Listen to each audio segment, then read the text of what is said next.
What it was like when I first started. It was a lot of fun. A lot of these guys say, how long you been here? And you laugh, say, longer than you've been alive, you know. Back in the day, we did curb and gutter sidewalks, foundations for houses, porches. We don't even touch that stuff anymore. I'm sure I was working with David, not sure what I was doing, but it was probably something that had to do with climbing in a hole and forming something up or stripping it out, I don't remember. Work just seemed to be kind of a side note to having a good time. Back then it was a lot easier because all I did was say, tell me what to do, right? I didn't know any better. You just showed up and went to work. I mean, you just showed up and put your tools on and you worked hard and everybody worked the same. You know, Steve was out there working with you and Scott would be out there. If Preston or Max is there, they was out swinging hammers too. I actually started working for the company in 1997 when I was 15 years old. The time is passing quick, so it's 10 years, but I don't feel like 10 years. I feel like just barely started because every single day you start learning more things. It's come and gone quite quickly. Amazing what 5 years brings in your life and how many changes can occur. Yes, I did construction before, but only for-in-sim foundations. That's not really like hard stuff. Every day is the same thing. Totally different than here. Here is different every day. The construction industry is exciting to me. It's a lot of fun. There are just a lot of different challenges. Projects vary. You're not doing the same thing every day. You get to see a lot of different things. You meet a lot of different people. We've been up here on this project a long time. It's been 2.5 years now. And I still don't feel like I'm bored of it or that it's not exciting. I'm that kind of a person that I really like to be real busy. And the days that I don't get to set myself busy, I feel like I'm dying on the job site. So my first big project was down in the church office building tunnel. When I looked down the end of that tunnel and they said hammer one end to the other, I thought that this is the end of my life. I was going to be here the rest of my life. Some of the guys just came in there, looked down the tunnel and see that we were jackhammering and walked right off the job. They didn't want nothing to do with it. But us knuckleheads were still there. We wouldn't go nowhere. None of the work we do at Gerber is individual. It can't be done by one person. The thing that helps us overcome all the problems is teamwork. If I don't know the answer, Brad might, Steve might, you know, Alan, David, somebody's got an answer. You don't always have the right way of doing it. About halfway through you may have to change it and then you may have to change again. Things can get rough, but generally, you know, together somebody has a good idea and we can get through it. That's how you do it. You either go through the wall, over it, around it. Our guys do things that you'd only dream of years and years ago. In fact, it'd be a nightmare. It's like, how are we going to do that? I've heard from a lot of engineers and owners just comments like, wow, we weren't sure how you guys were going to do that. I like to see the finished project when I do the coating because it looks awesome and everything. And I say, oh, we do a fantastic job right here. And everybody come in and say, thank you guys do an awesome job. When you get done with the project and the owner and everybody's happy with the work that's been done, there's something awesome about that. In the end of the day, and even through the process, as I reflect on what I'm achieving through it, it's gratifying, and I don't think people understand what their capacity and abilities are. I think we all underestimate what we have the potential to become and do. Once you accomplish it, it's one of those where, holy hell, I just did something great. I just made something happen that I thought I'd never can make happen. You know, you look at the hard times on a job and you got through it.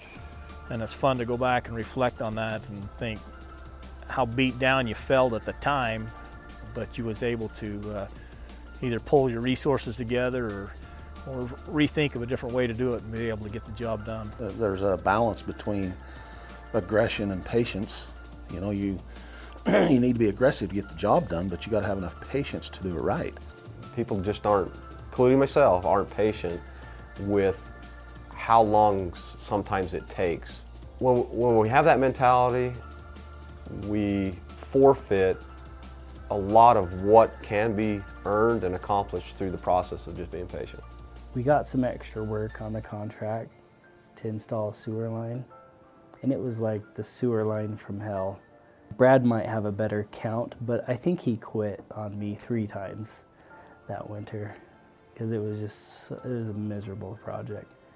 But he got it done, and that's what Brad does. Brad is amazing to work with. Before Silver Creek, I had worked with him on a few other projects, and have lots of years of experience with Brad, and his knowledge is incredible. He knows everything.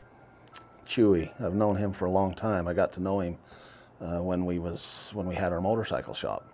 They had a bike shop, and I come into the motorcycle shop, and Alan was running the motorcycle shop, and he was quizzing me down on what I was doing for work, and he says, well, you want a new job? And he was just a goofy kid running the bike shop, And this is a picture of when we had the motorcycle shop. That right there is me and Chewy. Chewy's the one with the dark beard. I'm the one that doesn't have a dark beard. Me and Brad spent a lot of time racing motorcycles together. We teamed up on a few races, had a lot of fun. We don't spend any time together anymore, but I feel like he is one of my dearest friends for the last 30 years.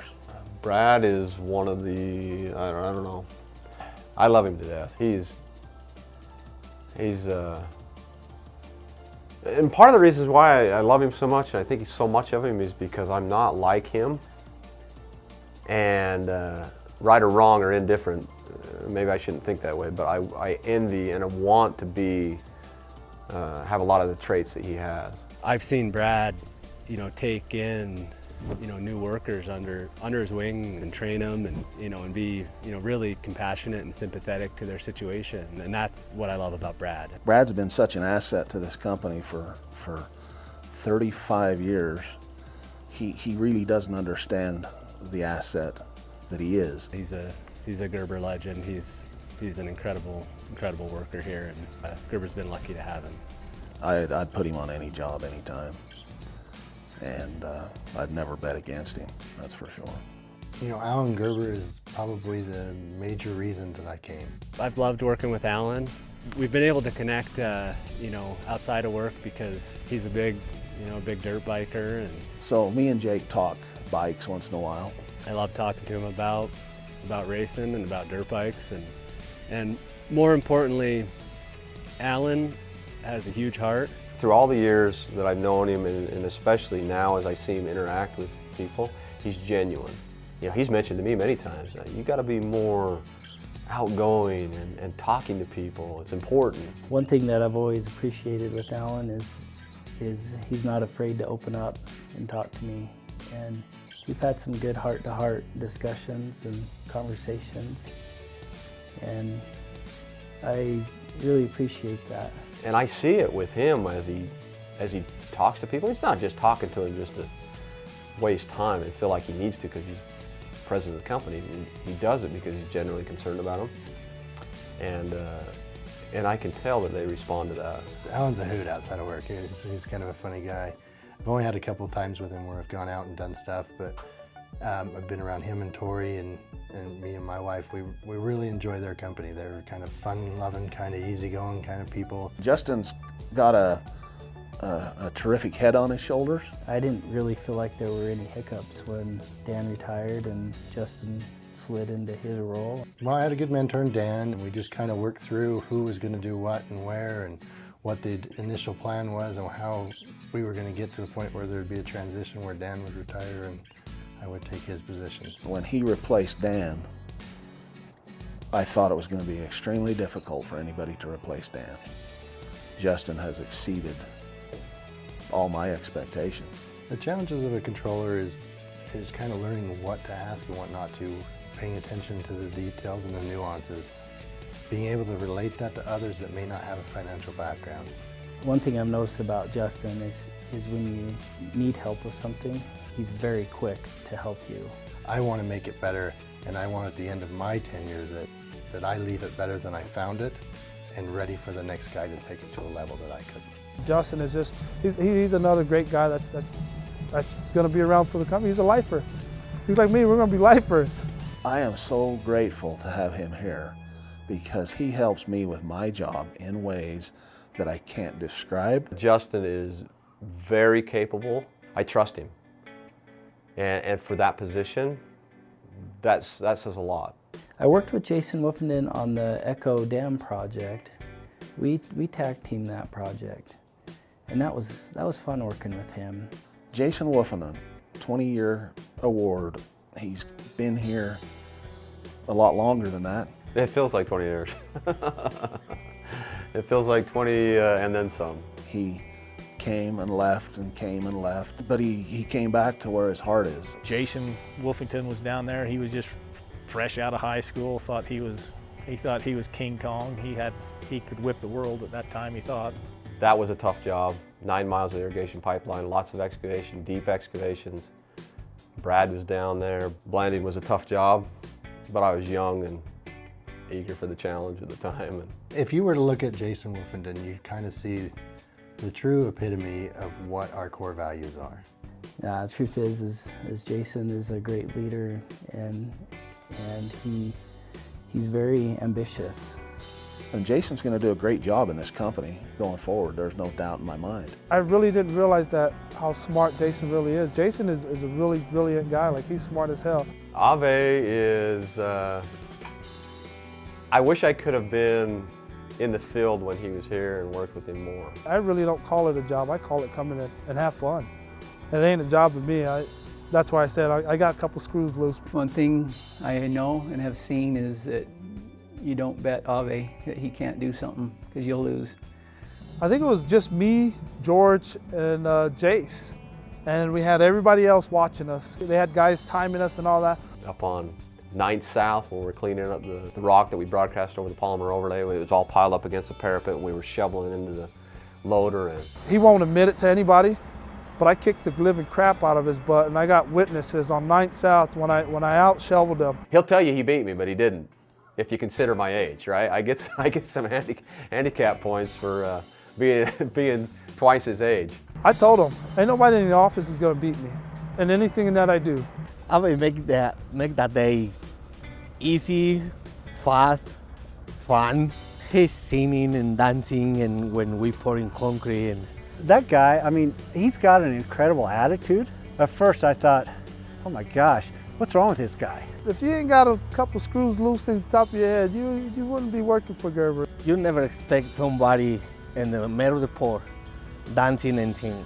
He's a driver, he's a pusher, he's exciting to be around, he's positive, and he can get the most out of his crew. That to me is true leadership. He's learned how to develop these people to maximize what their potential is. They have their own limitations, and Ave say, no, you can get here, and they start to believe that.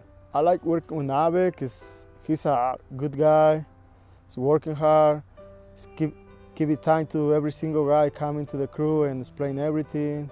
Frankie's just one of those guys that just goes and get it done. You don't even have to, you can tell Frankie, go knock that out and walk away from him. Francisco, yeah, he's been on crews that have been working on my projects for a lot of years. He knows the work. He's showing other guys, how to do things, and he just, quietly does his job. Just steps up and does what needs to be done. And he's one of those dependable guys that shows up every day. There's a lot of times where he beats me to work, and he's calling me, where you at? I hope you're picking up donuts. We could use a bunch of Franciscos at the company. Those are the kind of guys that make a difference.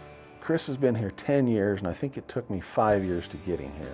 Yeah, I'd left another company where I'd been working for 10 plus years. Moved with the hope that this would be, a permanent move. People want to work with Chris. People want to come back and do stuff with Chris. So he builds this brand incredibly well. Chris is a magician. He always seems to be able to pull jobs out of his pocket at every meeting that we have. My biggest thing on every project is, Chris, did you bid lunch in this? Ave, you got it. It's always in there for you. You know I got it. He's got a good sense of humor, and I love Chris. Jake Fields is, he's a keeper. We got to have him here. He's an incredible project manager. This past year I've had the opportunity to work with him on the Silver Creek project, and I've been completely amazed at his ability to help work with each foreman on the project and manage that huge job. Jake's really the key to this job that keeps everything running smooth. He's going to take our company to bigger levels. He is someone we want around for a long time. Sometimes I wonder if he's just being patient with me and the rest of us because he's just on a level of intelligence that I'm not quite there. He's got a great heart and a great head on his shoulders. I thoroughly enjoy working with Jake. He's an incredible guy. He's a good friend of mine. For me, Jeremy's more than just a coworker. We're definitely friends, and he's always someone that you can, get an honest answer from. The first job I did for him was a cogeneration building up on North Davis. I did he's a good guy. He knows what he's doing, and he taking care of stuff that you need when you need to. Jeremy's awesome. I've seen him in the last 15 years grow tremendously. The thing I love about Jeremy too, I think he's got a good heart, he's honest, he's in it for the right reasons, he's going to make the right choices based on the right reasons. I feel like he's always, wanted to, put the company first and better this organization, and he's, a really important member of the team. Montezuma, he's an incredible individual. He's a great operator, and he's very smart. He needs to stick around for a long time because, I think the future is bright for him here. First job that I did, it was Jordan Hill. I laid, can say probably 18,000 feet, and and it was a lot of piping in there. And he was doing laying a lot of pipe on that Jordan L sewer project we had. It was nice to have somebody who understood grades, who could figure slopes and that kind of stuff, and be able to put pipe in. I'll still ask him, hey Monty, remember that pipe we put in? How deep was it? And he can rattle off an elevation. He'll tell me an elevation of that pipe that he put in 6 months ago. Like up there to Silver Creek, he was remembering where some of those pipes were going when nobody else remembered that. And then Monty's has the ability to run equipment. He's probably the best we have in the company, and by far. Monty's a huge asset to this company, and to have up here on this job has been key. When I worked with Steve Andrews, I learned very well on how to figure grade, and I understood better now how to read all survey marks and LATs and cards and all that. And that's one thing I do really grateful because he took the minute to show me on that stuff. I can't remember who sent me with Steve, and everybody told me like, oh man, you're done. That guy is crazy, and that guy da. So I'm scared. I'm scared for working with him. But no, total different. He's a really nice guy. I hope this doesn't demean anybody else. Nestor is one hard-working son of a gun. When I'm thinking about Nestor, he calls me, hey, Primo, what are you doing? I'm like, oh, nothing, just leaving my job. Man, you're a slave driver. And and I go back and forth with him. I'm like, Nestor, you're a slave driver.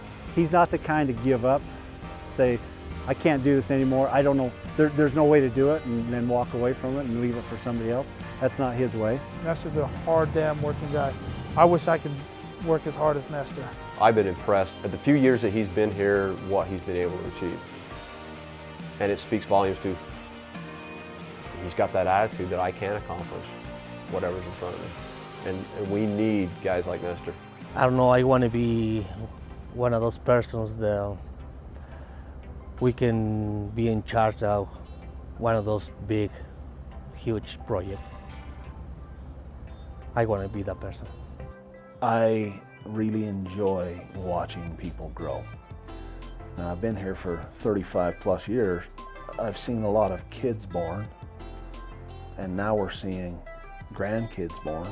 I'm hoping what everyone can get a sense of in this company is we're about a bigger thing, right? It's not just about pouring concrete every day. I think if I could look back on a career of 20 more years of this and say I left it better than I found it, I'd be feeling pretty successful. I'm excited to see, how we can progress as a company and grow, and there's a lot of opportunities for people to advance, and obviously I myself hope that I can continue to progress in the company and have opportunities to learn and move up and grow. The future may be like one of those jobs you're on where you don't know how you're ever going to make it through it, and you just keep working at it, and somehow you figure it out. I'm like tremendously committed to the employees that are here. I love our guys and our gals that work here.